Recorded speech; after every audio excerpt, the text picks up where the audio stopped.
pointed out that you want to use the pictures in your textbook as well as the pictures in your lab manual, as well as the pictures in the atlas. And then lastly, I guess it was lastly anyway, I talked a little bit about the difference between a noun and an adjective, so you are all literate adults, and you shouldn't have any problem with that. There is an excellent worksheet. I mentioned it. I'm sure by now you all have it and have filled it out, but it is called Terminology Worksheet, and it's where you actually fill in the noun as well as the adjective. So some examples would be, and it's just a matter of sounding, I don't know, like a literate adult perhaps, but this is the brachial region, or the brachium. This is the antebrachial region, or the antebrachium. So give the proper name for the area behind the knee. Popliteus, that's a noun. Popliteal fossa, that would be the adjective. So you can give it either way, but just don't give the proper name for the kneecap, patella. Okay, that's wrong. You gotta say patellar region, or you can say patella. So again, that worksheet is on the under documents on the Facebook page. Because I mentioned it on Wednesday, I'm sure by now everything I just said was unnecessary.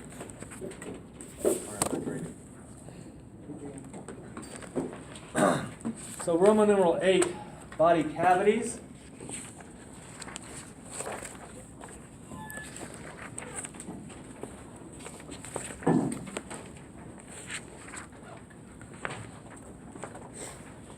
So initially we divide and you can see in the outline sort of the way it goes in the outline form.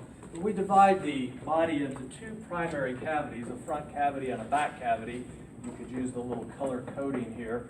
But everything back here is referred to as the dorsal cavity, and everything here is referred to as the ventral cavity. Now you could call it the posterior cavity, and this one the anterior cavity. It would mean the same thing. Whether you're looking at the notes or the picture, or perhaps both, you can see that the dorsal cavity is divided into a cranial cavity and a spinal cavity. It's also called a vertebral cavity. I do want you to get accustomed to when there's more than one word or more than one way to say something. Okay, so I don't care whether you call it the vertebral cavity or the spinal cavity, but I don't know which phrase I might use on an examination. So it is important to be able to recognize multiple ways. And that's really why I said with those body regions, use the textbook, the lab manual, and the atlas. They're written by different people, and so you're exposed to some of the variation. Right, if we rotate this, we don't really have to rotate it yet, but we can see that the anterior cavity is divided into a thoracic and an abdominal and pelvic. Now, something kind of interesting happens here. There's a definitive boundary, the diaphragm, between the thoracic and abdominal cavities, so there's no debating that. That's kind of like a river between two states. We know exactly where the boundaries are. But there is no definitive boundary between the abdominal and the pelvic. And so some people don't describe an abdominal cavity versus a pelvic cavity. You'll see the term abdominopelvic cavity. And in that context, you'll see the superior aspect of the abdominopelvic cavity versus the inferior aspect of the abdominopelvic cavity. I prefer, as does the author of your book, to define an abdominal versus a pelvic, just appreciating that there's not a definitive barrier in there like we have with the diaphragm. And for now, you're pretty safe with the way they explain it right here. If it's digestive, it's abdominal. If it's urinary, reproductive, or the most distal aspect of the digestive, which would be the rectum and anal canal, well then it's pelvic. If we rotate this, we can see that the thoracic cavity is subdivided. And so we end up with three cavities up here. We've got a right and right and a left pleural cavity where the lungs are, and in between that we have a pericardial cavity where the heart is. Now, let's clarify this, and this is an example, I suppose, of where it's good to go beyond just studying the pictures and actually read the text. The mediastinum is not a cavity. It's not a cavity. It is the space between the lungs. And you don't really get that looking at this picture. The way they've got thoracic cavity bracketed off and everything listed there. But the mediastinum, and you'll hear it called mediastinum. Remember, we are a melting pot. You'll hear all pronunciations in Colorado. The mediastinum is not a cavity. It is the space between the lungs. So what's in the mediastinum? Well, for example, the pericardial cavity is in the mediastinum. The trachea, the esophagus, anything that's between the lungs is in the mediastinum. But it's not a cavity, okay? So there are three cavities within the thoracic cavity: right pleural cavity, left pleural cavity, and pericardial cavity. So there are three cavities within the thoracic cavity. The mediastinum is not a cavity.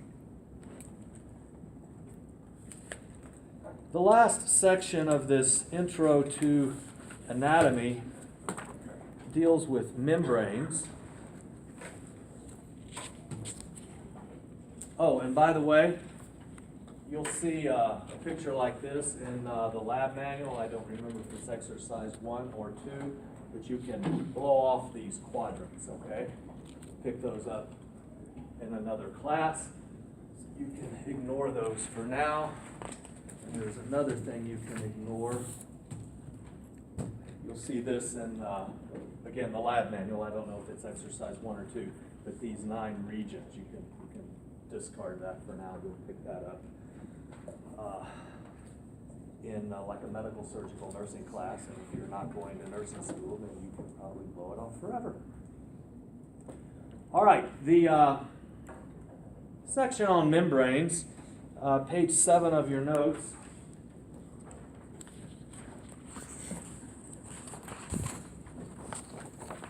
So the type of membrane that we're really going to talk about this morning, they're called serous membranes.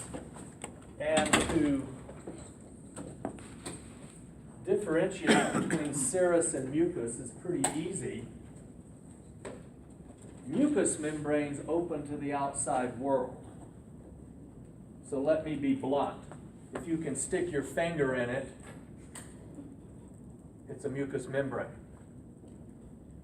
So the membrane that lines your nasal cavity, the membrane that lines your mouth, lining of the ear, some other things that we certainly don't want to stick our finger in, but your anal canal, your urethra, your vagina, all of those things are lined with mucous membranes because they open to the outside world.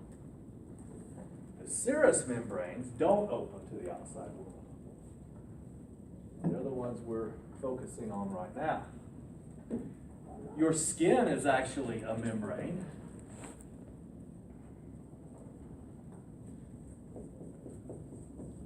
And the fourth membrane, or type of membrane, is called a synovial membrane. Synovial membranes line joint cavities. Again, synovial membranes line joint cavities. So when we get to the section, whether we say the chapter or the part of the notes, whatever, when we get to the section that deals with articulations, we will encounter synovial membranes. But for now, we want to talk about the serous membranes. So the serous membranes,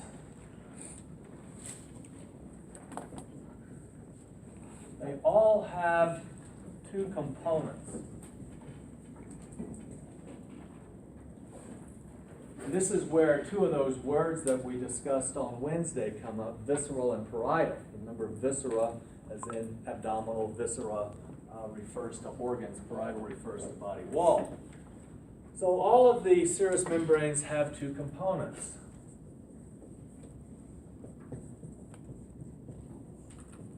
Visceral and parietal. But they're continuous with each other.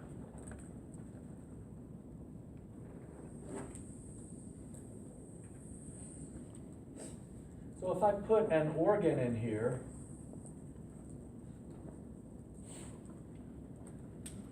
the visceral membrane, viscera, organ, is the membrane that is next to the organ, and the parietal membrane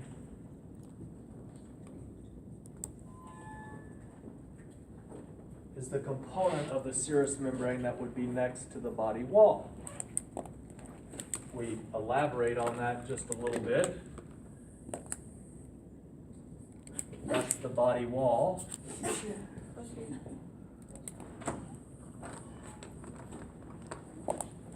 And that's the organ.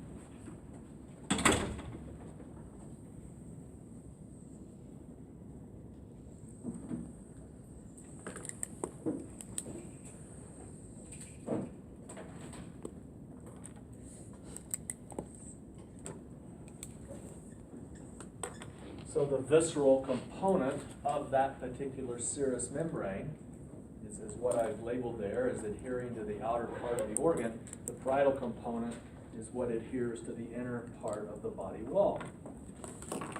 They're continuous with each other, which is why I started with this picture. It shows how they're continuous with each other, and your textbook actually does a really cool job showing that with the heart. So the visceral and parietal membranes associated with the heart, as you can see, are continuous with each other, exactly as though you stuck your fist into a balloon. The continuation is called a mesentery. Get your atlases out. I want to show you the main mesenteries in the body. You're going to want to take a highlighter or something, and one of them you're even going to have to correct the name of.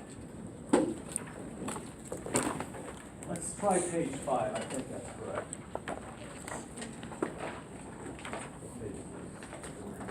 It's page 4.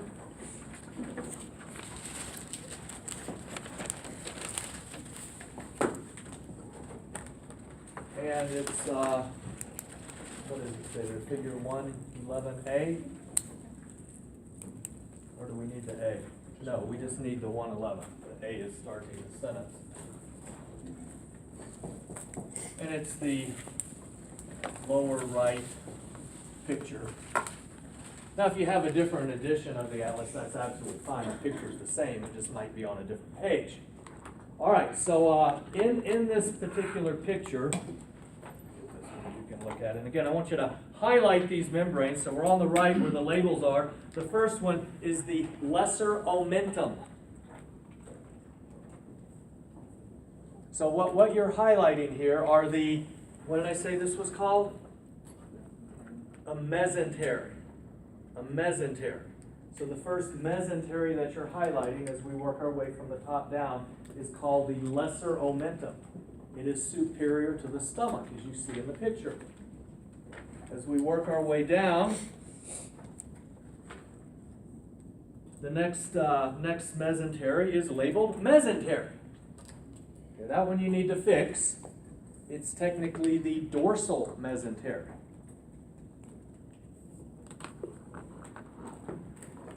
The dorsal mesentery is one that holds the intestines together.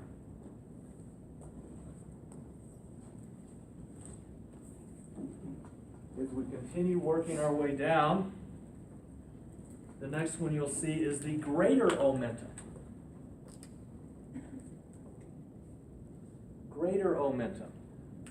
Okay, notice a couple of things there. It's inferior to the stomach. But look at the picture. Now look at me. Can you see how the greater omentum goes down and turns and comes back up? Now look at the picture again if you need to. So it's a massive mesentery. And as a matter of interest, that's where your belly fat is stored. Your abdominal fat is stored there. In Biology 203, my advanced class, where the hand-picked students dissect the cadaver, the cadavers, we have two, that will be used during that academic year, when they first open the abdominal cavity, they don't see any organs because the greater omentum is on top of everything, anterior, if I use the anatomical term, anterior to everything, and they have to pull all of that out. If there's no adipose in it, it's very easy to pull out. It's kind of like thick saran wrap, industrial strength saran wrap. But if there's abdominal adipose there, it's a little thicker and more difficult to pull out. But until they get that out, they don't see any organs. Nobody sees any organs. So you don't just cut an animal open and, oh, look at that, liver, stomach. No, you don't see anything. You just see goo. Greater omentum. All right, let's work our way down. Under greater omentum, you'll see the word mesentery again. That's the dorsal mesentery. They've just labeled it in two places. So there are two places in that picture where they've simply called it the mesentery, and you're adding the word dorsal to make it correct. And again, look at the two dorsal mesenteries. Well, there's only one dorsal mesentery. But look at the two dorsal mesentery labels and see how it is associated with the small intestines. I think that's the only one I think that's it. Yeah, it is. So, what you have highlighted in your atlas are the three mesenteries. Again, the mesenteries are where the visceral and parietal serous membranes come together, where they are continuous with each other.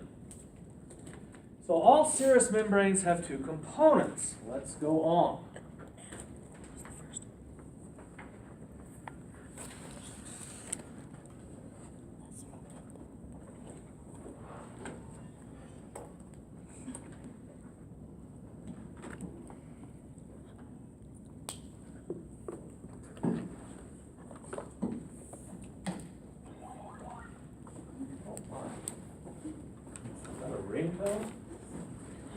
Somebody actually ate a mushroom. Somebody actually what? Ate a mushroom. Ate a mushroom? That was like the Mario. It was the Mario power up. Oh, okay, I'm too old. I have no idea what you're talking about.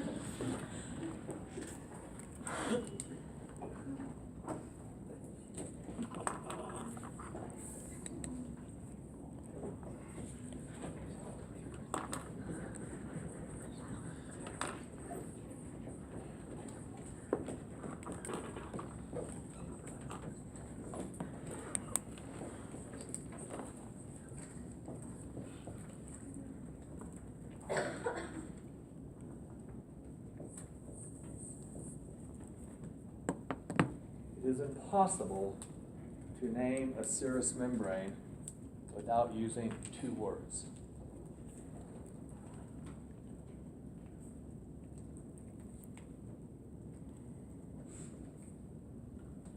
The first word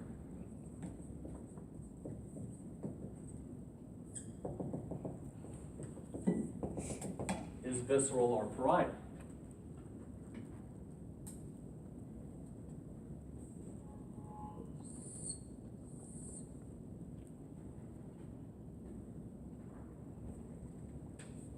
Have to put visceral or parietal as the first word. The second word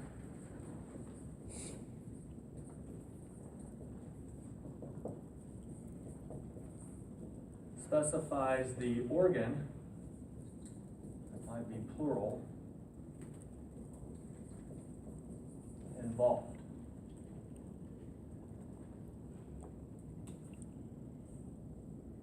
Now, in an attempt to be crystal clear with this, I took copious notes for you. So you've got 3 blocks of text. The first block of text, you see visceral pleura and parietal pleura. So if this organ is a lung, then this membrane is the visceral pleura. This membrane is the parietal pleura. So the first word is visceral or parietal. The second word is specifies the organ or organs. Go to the next block of text. Pericardium, what do you suppose that refers to? Heart.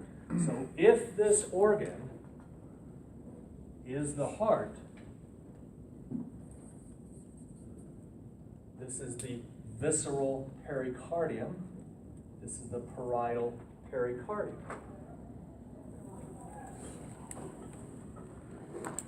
So again, 2 words are required to name any serous membrane.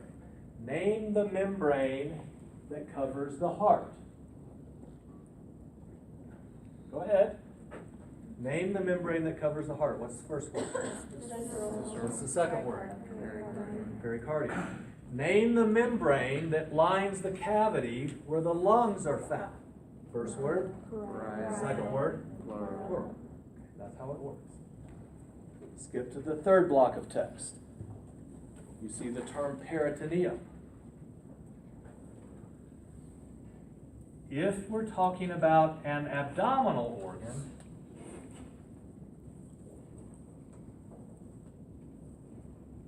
and that's why I've got the word organ here is singular or plural, because this could be the stomach, this could be the small intestines. If we're talking about an abdominal organ, this membrane is the visceral peritoneum, and this one is what? Parietal peritoneum. So name the membrane that lines the body wall where the stomach and intestines are found. Parietal peritoneum. Name the membrane that adheres to the outer part of the intestines. Visceral peritoneum. Okay, so we skipped over a couple of things. Let's go back through the 3 blocks of text. In other words, plural, pericardium, and peritoneum. So there's a cavity between the visceral and parietal membranes. The cavity is filled with a slippery fluid. The cavity has the same name. So if this is the stomach, and you can just look at your notes for this, if this is the stomach, what's the name of this cavity? Peritoneal cavity. What's the name of the fluid in the peritoneal cavity? Peritoneal fluid. What do you call it when you have an infection in that cavity? Peritonitis. Laid out right there. Wrote it down for you. What if this is the lung? What's this cavity? Pleural cavity. Infection there. Pleurisy. Okay. There are some organs, and I'm simply telling you this now. You will not encounter these organs. Well, I mean, you encounter all organs in lab exercises 1 and 2, just at the introductory level, just as you encounter all organs in the levels of organization page in your lecture notes. But you won't encounter these organs in any detail until next semester. But what you'll see, and so I do want to go ahead and give you an example. You'll see a couple of instances where things are different. So those are the kidneys.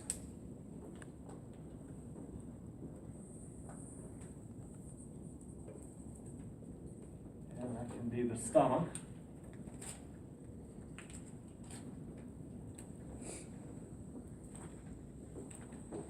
Considering that that's the stomach, what membrane did I just draw specifically? Visceral peritoneum. And what membrane am I drawing now? Parietal peritoneum. Look at that. Look at the kidneys. Is it fair to say that the kidneys are between the body wall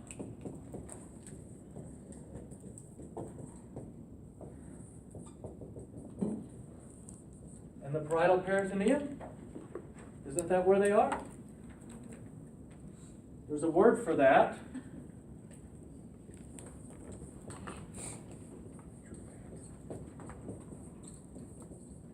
Retroperitoneal. Retro means behind or backwards.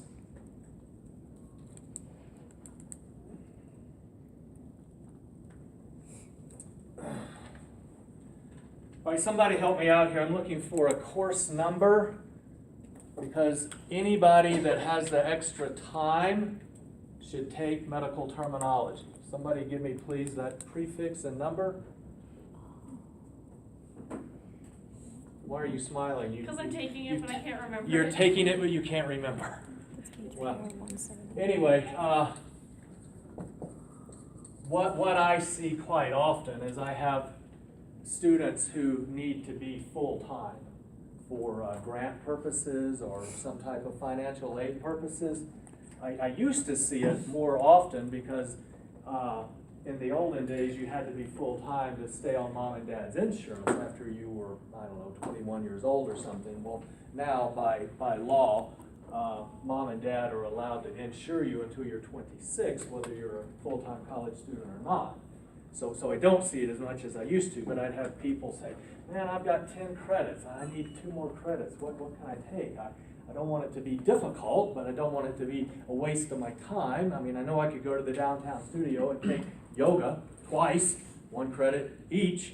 But anyway, so I recommend medical terminology. And then there's 2 classes of this. There's regular and advanced. They're 2 credit hour classes. And it's 100% online. You can do it in your pajamas Saturday morning if you want to. It's self-paced. You can do the whole class in 1 week and be done. Or you can put it off and procrastinate and do it all the last week. It doesn't matter. It's an easy 2 credit hours. But you learn so much. All of these prefixes, suffixes, and roots. So you're able to dissect the words, break them down. A 3rd class, if anyone's taken medical term 1 and medical term 2, and it works the same way, 2 credits online, it's called medical ethics.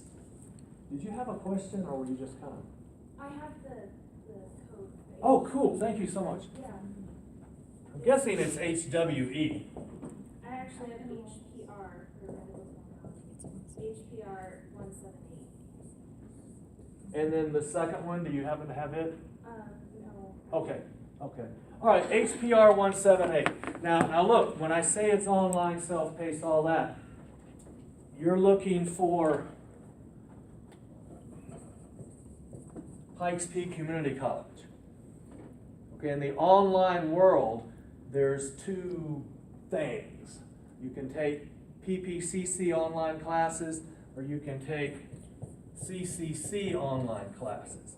These are the ones where you'll never see the teacher. You have no idea where they are. They might be in Steamboat. We have a campus there, Glenwood Springs, Leadville. They might be at Front Range. You have no idea.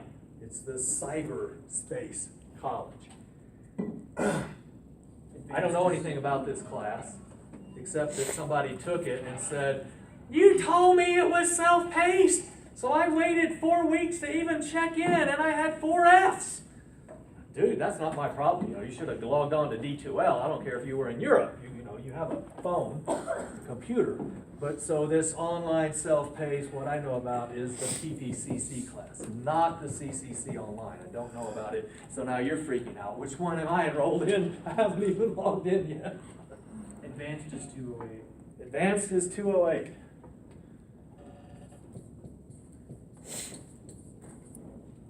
Okay, so yeah, if you need those 2 extra credits, extremely valuable courses. Anybody going into healthcare.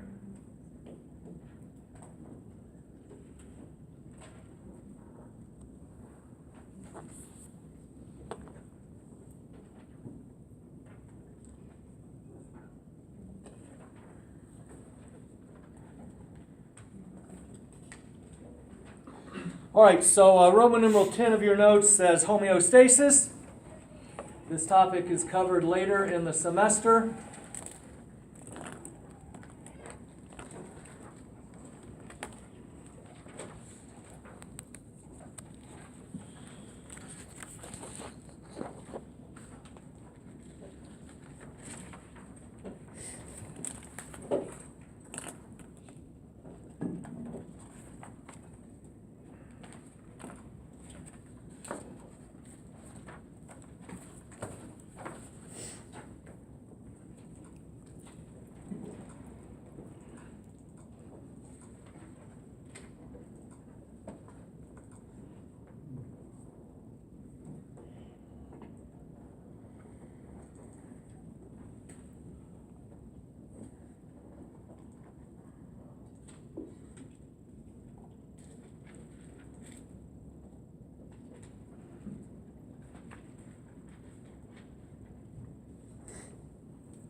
First couple of weeks of class, I go out of my way to try to make sure that everybody's on the same page and getting the hang of things.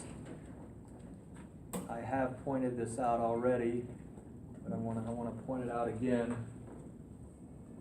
And the subject here, the topic here is about all this stuff being the owner's manual. Please read it. So this is where we just came to in the notes, covered later in the semester. So, you know, when you're in chapter 1 and it starts talking about homeostasis, you can ignore that for now. But insofar as when is that covered later in the semester, on your lecture outline, we've got language of anatomy, chapter 1, the first section. Well, that means everything except homeostasis. And then we get down here, and we see homeostasis and control mechanisms as a topic, and chapter 1's referenced again. So we'll get there, and it is on exam 1. We're just not there right now. The material that we've just finished going through is the introductory material for anatomy. Homeostasis is the introductory material for physiology. That's the difference between the two topics.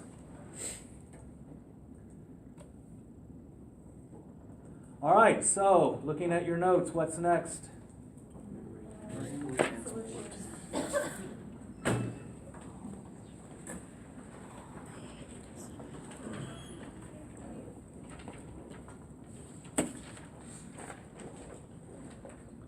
Attendance is coming around. Okay, so a lot of review material here from Biology 111. Some of it I listed on the prerequisite document. Some of it is listed here. The gist of what we want to be able to do here is we want to be able to calculate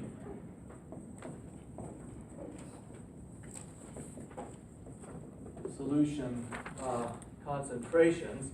And we all know that 5% glucose is less than 8% glucose. But what does percent actually mean?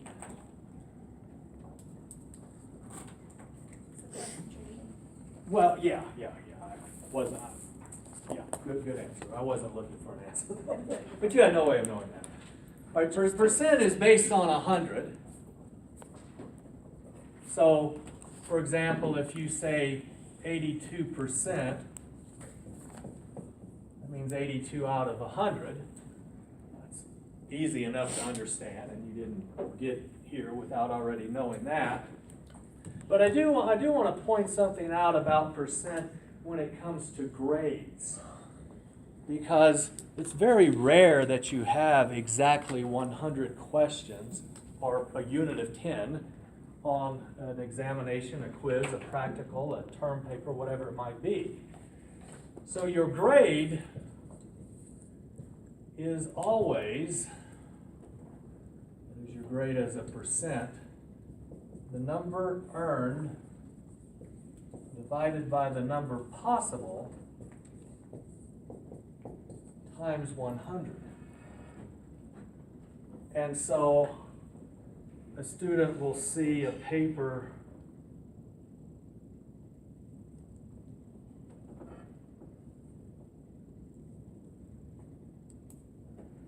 and it'll say -2, 94%. And they'll say, shouldn't that be 98%? I said, well, it would only be 98% with -2. It would only be 98% if there had been 100 questions. This particular quiz had 33 questions. Well, if they missed 2, they earned 31 out of the 33. And so that's 94%. If there had been 100 questions and they missed 2, well, then they'd have 98 out of 100. That would be 98%. But because there were only 33 questions, not 100, each question was worth more than 1 point. Okay, so Write this down if you need to, okay? We don't need to, we're not going to discuss this again, okay? I've told you. I've explained it.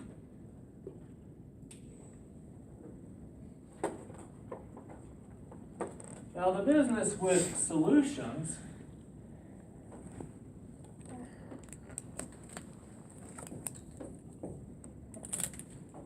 and their importance.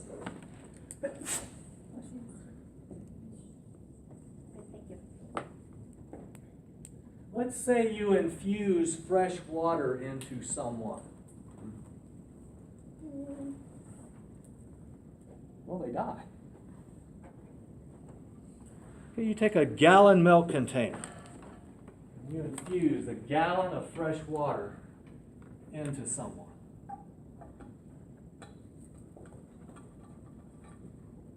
You kill them. And so it's critical that we use what are called isotonic solutions. You probably remember from biology that 0.85% sodium chloride, you might have called it 0.9% sodium chloride. That's an isotonic solution. We call that saline. Another one that you might remember from biology is 5% glucose, also referred to as 5% dextrose. So those are isotonic solutions. In biology, you looked at the following three scenarios, and this is something that you probably have recently reviewed on your own, but I want to illustrate it while we're all here together. So we're putting cells in a beaker, and the concentration in the cells, we'll say, is 0.85% sodium chloride.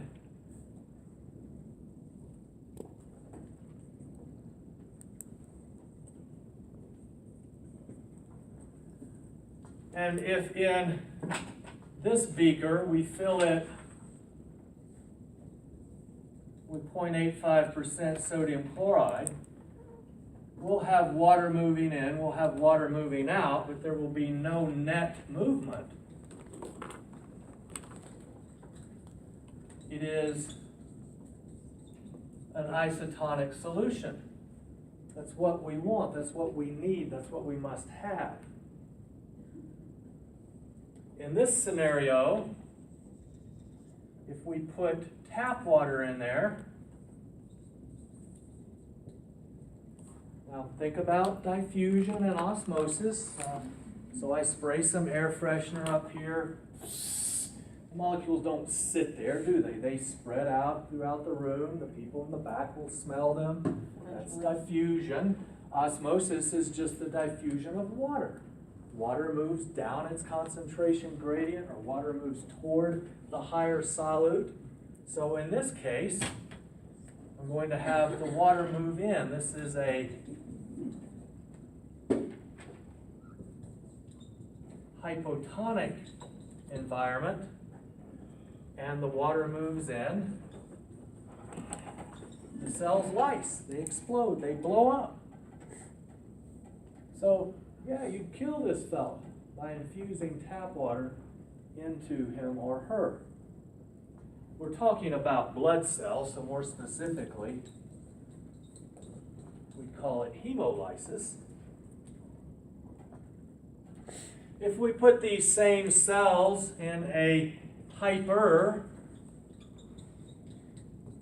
environment, so say we put them in 4% sodium chloride, and again, the water moves toward the higher solute concentration. Think about making beef jerky. There was, and I think still is, a question in the lab manual. And it says, in the days before refrigeration, the pioneers salted their meat to preserve it.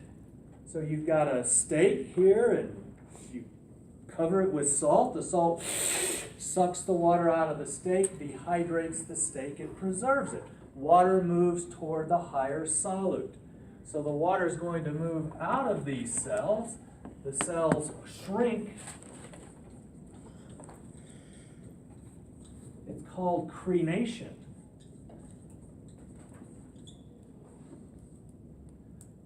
So the reason that this solute calculation stuff is important really goes to the clinical application, goes to IVs. But now I need you to understand something else. There's another huge reason for this section of the class. Problem-solving skills. Okay, they're very, very important in healthcare. Problem-solving skills. And we could use anything we wanted to practice problem-solving. We could use someone in another country driving and buying their gasoline by the liter instead of by the gallon, and having speed signs in kilometers per hour instead of miles per hour. And maybe they're paying for their gasoline with that country's currency, and they want to crunch all the numbers and figure out their miles per gallon or their cost in dollars. We could do problems like that. It's not really applicable to this class, okay? That's why we don't do problems like that. So, but I want you to understand, it's very, very important that specifically why your textbook, your lab manual, your quiz, your exam, this lecture, why we work with solutions concentrations or solute concentration in a solution. We do that because it relates to intravenous fluids. But the other huge reason that we do it is to start working on problem-solving skills. Okay? There is math in physiology. There's math in healthcare. There's math in pharmacology. Okay? And it's a big deal because what happens if you calculate the drug dosage wrong? Potentially what happens? People die. People die. It's not a tax accountant whose client goes to jail. That's bad. But people can die. Okay. So we really want to focus on problem-solving skills for a while, and we'll generally work in this realm of things.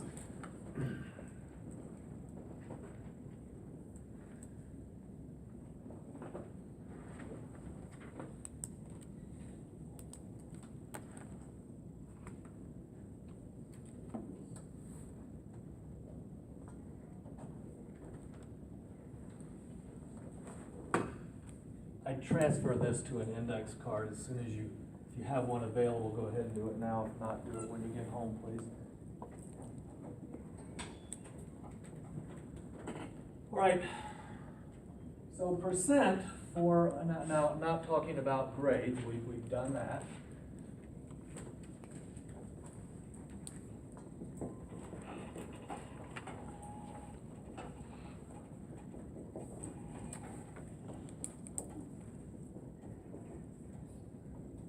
Percent with regard to solutions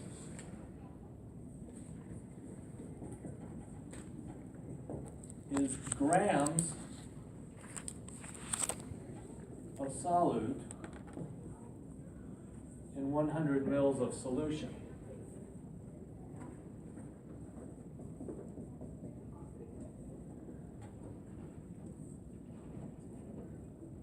Listen, everything I write over here this morning needs to go on that little index card. That little index card will sort of become the meat of solutions calculation, the most critical aspects of solutions calculation. So let's put the definition of percent over here.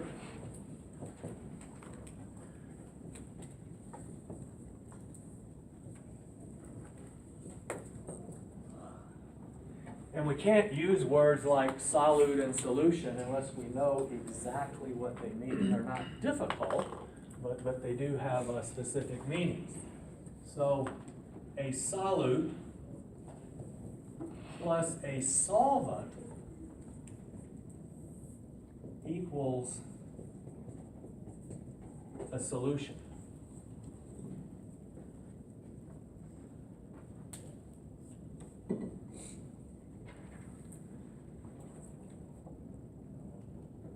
So for example, if I take powder, let's say it's Gatorade, okay?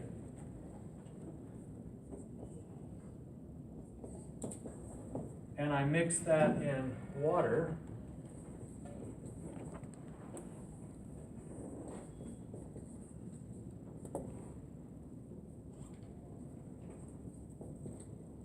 So I take the powdered Gatorade, I add water to it.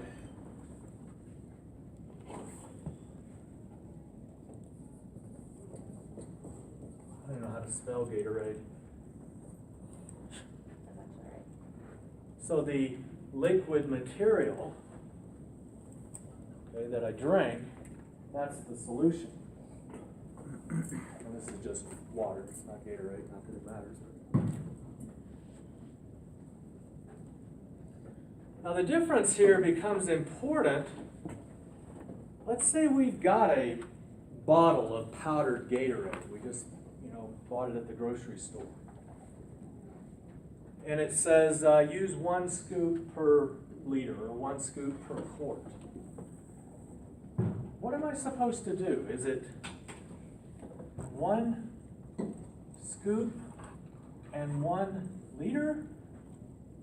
Or is it 1 scoop and enough water to make 1 liter?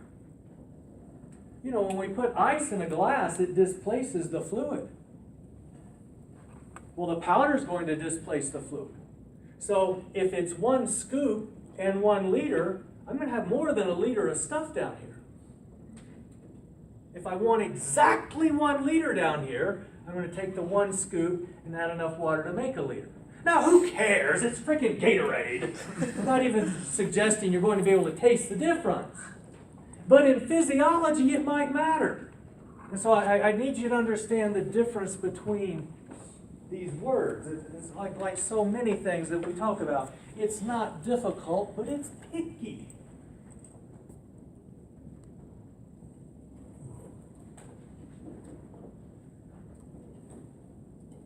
So let me illustrate this another way. So we're in the lab.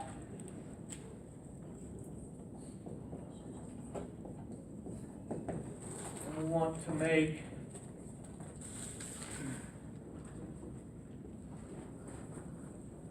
$100 mils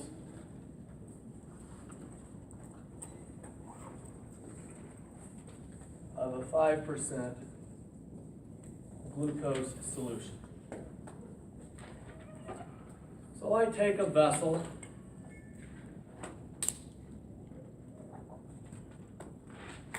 and I add, now look at my definition, grams of solute in 100 mils. I want 5%, 100 mils of 5%. So I'm going to add 5 grams of glucose. Say I do that first. And then the second thing I do is I add 100 mils of water. What's wrong? You exceed your 100. What's the water? What is the water? Solvent. What do I want 100 mils of? Solution. The glucose is going to displace the water. I'll have more than 100 mils of solution, won't I? So what I should have done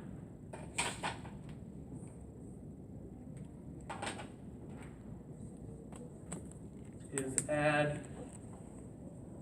enough water to make 100 mils of solution. And I don't have to calculate how much water that is. And I just so you know, it's not 95 mils. Okay, I want 100 mils, I put 5 grams of glucose. No, this is not 95 mils. Why? Well, look at glucose versus water. don't have the same molecular weight. I don't care how much water it is. I'm going to do this in a vessel that's very, very accurate. Not an Erlenmeyer flask, not a beaker. Those are holding vessels. So again, go back to your basic biology. I'm going to probably do this in a graduated cylinder. And so I'm going to add water to the 100 mil mark. And then I'm done. Then I have 100 mils of a 5% glucose solution. It's not difficult, guys, but it's picky. It's picky. It has to be exact.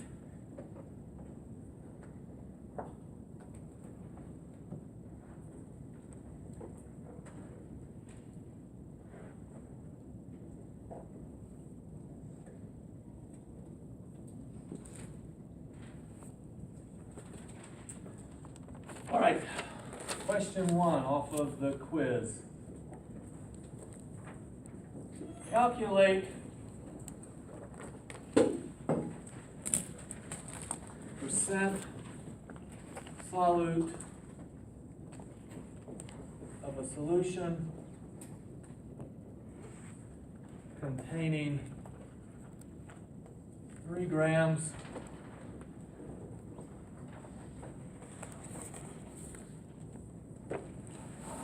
glucose and 100 mils. The answer is, don't second guess yourself because he couldn't be that easy. He wouldn't do that. What's the answer? 3%. Okay, this is literally, it may not be 3 and it may not be glucose, but this is literally the first question on the quiz. Because all I'm ascertaining here is that you understand the definition. That's it. Now I'll change the numbers up a little bit.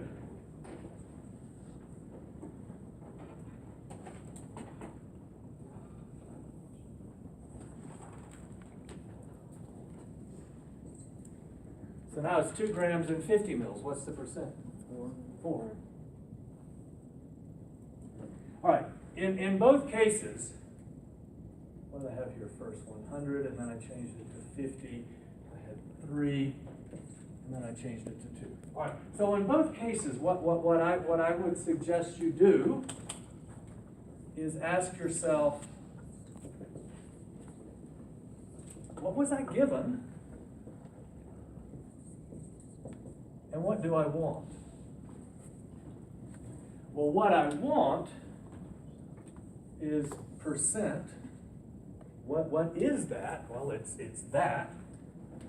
So I want percent, which is the number of grams of solute in 100 mils of solution. And of course, you don't necessarily have to write this down. You know, it's just a quick little mentally. This is kind of what your brain is doing. If you need to write it down, that's fine too, though. Okay, what was I given? Well, I was given 3 grams and 100 mils.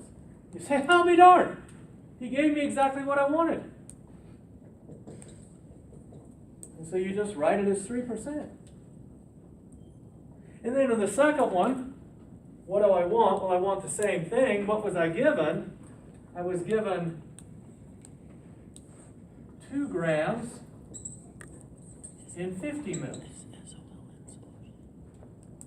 So what you're doing with almost all of the problems is no different than saying 1/3 is the same as 4/12 or is the same as 2/6. You're just manipulating fractions. So if you've got 2 and 50, you've got 4 and 100. So there's your 4%.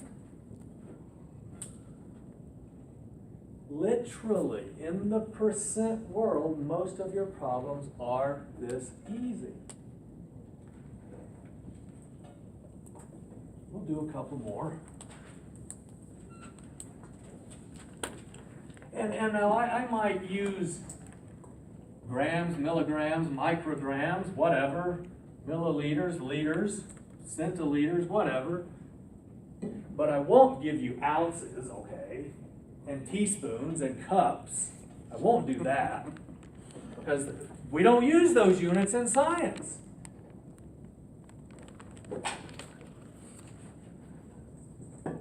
Calculate the percent solute in a solution containing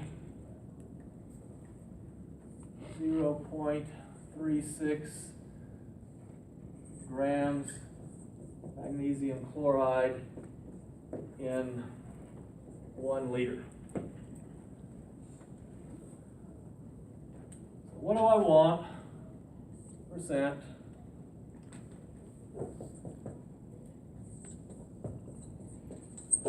Number of grams in 100 mils, and I know it's grams of solute in 100 mils solution. I know that, so I'm just tired of writing it down. I guess we could write it down one more time, but never again. I'm tired of it. What was I given?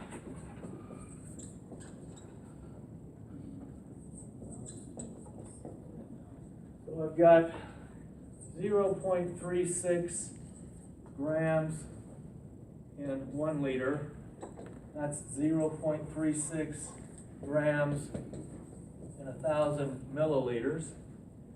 So if there's 0.36 in 1,000, how many are in 100? 3.6. 3.6?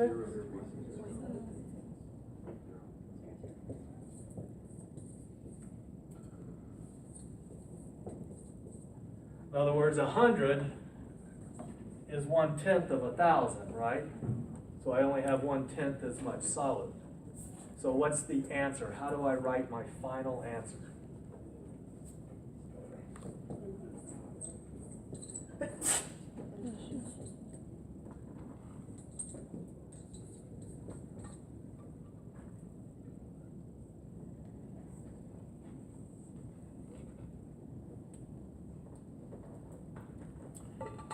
Well, let's add 2 things to this little list over here that's going to be transferred to an index card, because it contains the meat of this, things that I cannot forget.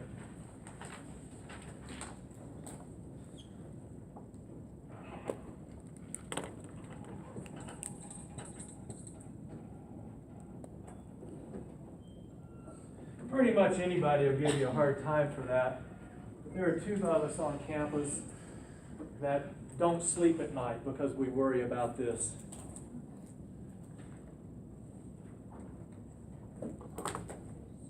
And I won't name the other one, but I'll tell you this.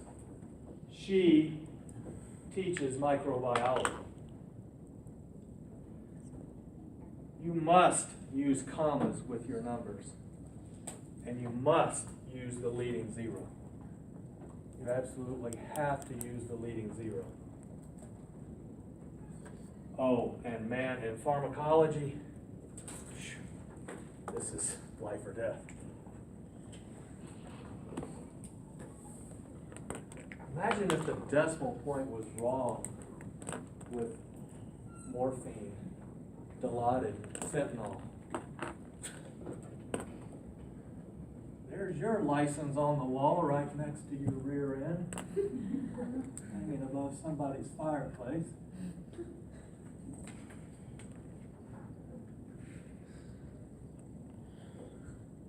The longer the numbers are, the more important the commas become. You know, you can't tell what that is, but when you break it up with the commas, it becomes very, very obvious that it's 34 billion and change, actually close to 35 billion.